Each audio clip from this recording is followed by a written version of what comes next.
রাধে রাধে, সুমনা ফ্যাশনে আপনাদের স্বাগত জানাই। আজকে নতুন একটা ব্লাউজ হাতা নিয়ে চলে এসেছি। এই ডিজাইনটা আপনারাও তৈরি করে নিতে পারেন, খুব সহজভাবে দেখাবো। তো চলুন ভিডিওটা শুরু করা যাক। এর জন্য প্রথমে একটা ফলস নিয়েছি, দু ভাঁজ করা আছে। ফল সাইডটা আমার দিকে আছে, আর ব্লাউজের লেন্থ নিয়েছি 9 ইঞ্চি।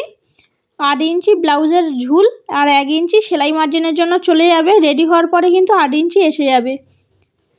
পুরো 9 ইঞ্চি এরকমইভাবে নিয়ে নেবো, নিয়ে সোজা করে দাগ দিয়ে নেবো। সোজা করে দাগ দেওয়া হয়ে গিয়েছে। এরপরে আমরা হাতা যেহেতু কুঁচি দেওয়া হবে, তার জন্য কুঁচির জন্য কিছুটা এক্সট্রা কাপড় নিয়ে নেব। এখান থেকে 4 ইঞ্চি কাপড় নিয়ে নেব এক্সট্রা করে। নিচে থেকে 4 ইঞ্চি নেব, উপর থেকেও 4 ইঞ্চি একইভাবে দিয়ে নেব, দিয়ে সোজা করে দাগ দিয়ে নেব। এটা আপনাদের কাপড় যদি বা কম থাকে তাহলে একটু কম করে নিতে পারেন। আর এই যে আমরা 4 ইঞ্চি এক্সট্রা নিয়েছিলাম, এই 4 ইঞ্চির পরে থেকে কিন্তু আমরা হাতার শেপ দিয়ে নেব। উপর থেকে 3 ইঞ্চির একটা ঝুলে দাগ দিয়ে নেব। এরপরে এখান থেকে সোজা করে দাগ দিয়ে নেব, নিয়ে 6 ইঞ্চির একটি দাগ দেবো, 1.5 ইঞ্চি এক্সট্রা নিয়ে নেব। আর মুহুরির এখানে নেব 4.5 ইঞ্চি, আর 1.5 ইঞ্চি এক্সট্রা নিয়ে নেব। নিয়ে এখান থেকে সোজা করে দাগের সাথে মিলিয়ে দেবো স্কেল দিয়ে, আর উপর দিয়ে হাতের শেপ দিয়ে দেবো। আপনারা আপনাদের সাইজ অনুযায়ী কিন্তু হাতাটা ড্রয়িং করে নেবেন। 4 ইঞ্চি এক্সট্রা কাপড় রেখে যেমন হাতা ড্রয়িং করেন সেরকমই হাতা ড্রয়িং করে নেবেন। এরপরে পুরোটা কেটে নেব। যেমনভাবে আমরা চক দাগ দিয়েছিলাম সেই চকের দাগ অনুযায়ী কিন্তু পুরোটা কেটে নেব। এটা যেমন কেটে নিয়েছি, একইভাবে আমরা ব্লাউজের মেন কাপড়টাও কিন্তু কেটে নেব সমান করে। কেটে নেওয়ার পরে ব্লাউজের মেন কাপড়ের উল্টো ভাঁজের দিক থেকে ফলসটা প্রথমে এমনি সেলাই করে নেব। যেহেতু নিচের দিকে আমরা পাইপিং বসাবো, তার জন্য এখানে সহজভাবে সেলাই করে নিলে হয়ে যাবে, উল্টে নিতে হবে না।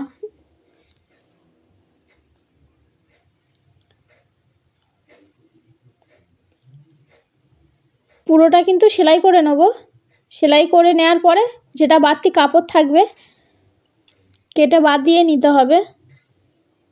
আর সেলাই করার সময় হাতার কাপড় ও মেন কাপড়টা কিন্তু একটুও টানাটানি করব না, করলে তখন হাতার শেপটা ভালো আসবে না।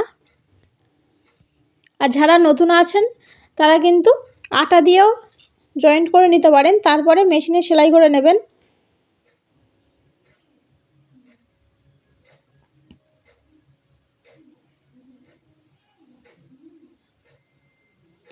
এরপরে হাতাটা দু ভাঁজ করে নেব।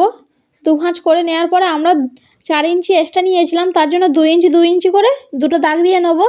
আর উপরের দিকে 3.5 ইঞ্চির একটা দাগ দিয়ে নেব।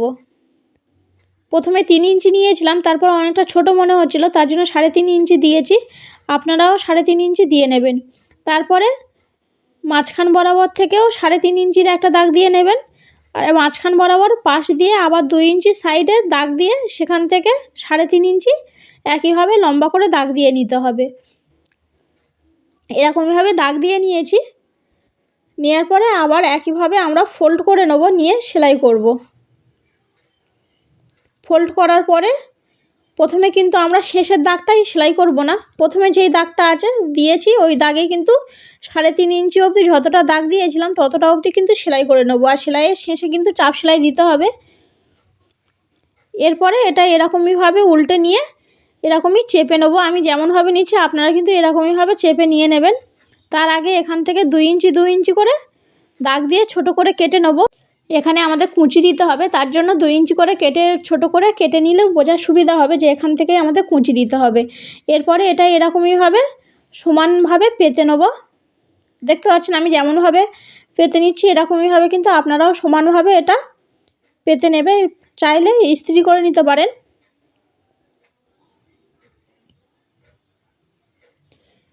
এটা যেমনভাবে করেছি একইভাবে কিন্তু আমরা 2 নম্বরটাও সেলাই করে নেব।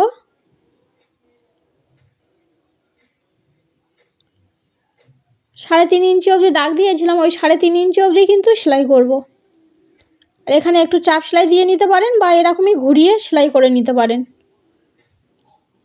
ওটা যেমনভাবে আমরা কুঁচিটা দিয়ে নিয়েছিলাম এটাও একইভাবে এরকমই হাত দিয়ে সমান করে পেতে নেব।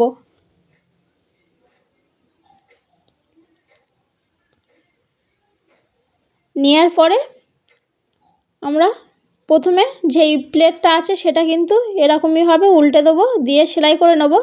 তারপরে দ্বিতীয়টা একইভাবে এরকমই উল্টে নিয়ে সেলাই করে নেব।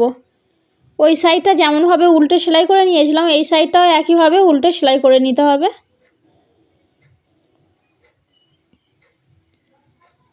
এরপরে নিচে একটা পাইপিং দিয়ে নেব। পাইপিং দেওয়ার জন্য 2 ইঞ্চির একটা কাপড় নিয়েছি, ফোল্ড করে ধার বরাবর পুরোটা সেলাই করে নেব, নিয়ে তারপরে উল্টে একইভাবে সেলাই করে নেব।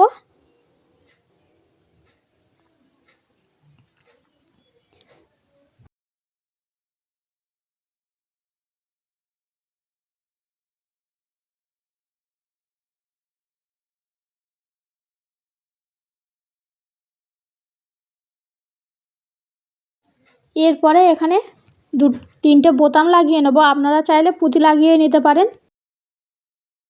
ভিডিওটা যদি বা আপনাদের ভালো লেগে থাকে তাহলে একটি লাইক করে দেবেন আর পেজটি ফলো করে দেবেন। দেখা হবে নতুন কোনো একটা ভিডিওতে।